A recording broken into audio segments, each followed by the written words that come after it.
The American flag is under attack on a college campus yet again, this time at UC Davis, where its student senate voted to remove the flag from its meetings.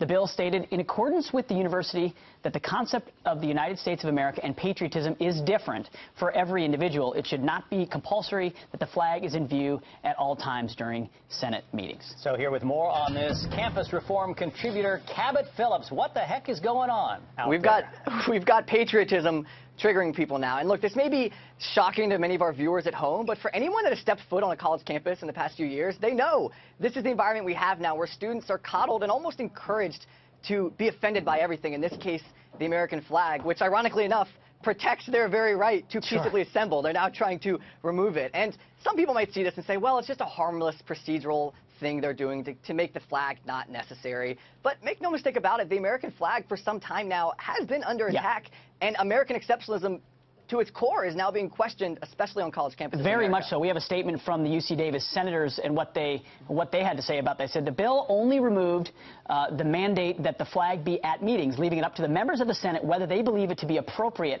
to have the flag present. When we are united in understanding that everyone's definition of patriotism differs, and we want to celebrate that. So what would be an inappropriate time to display the American flag? There is not an inappropriate time to display the American flag, but good luck telling these students that. And look, this isn't isolated. If this was one isolated incident, you could chalk it up to a few crazy college students. But we reported across the country at Leadership Institute's campus reform on all this craziness.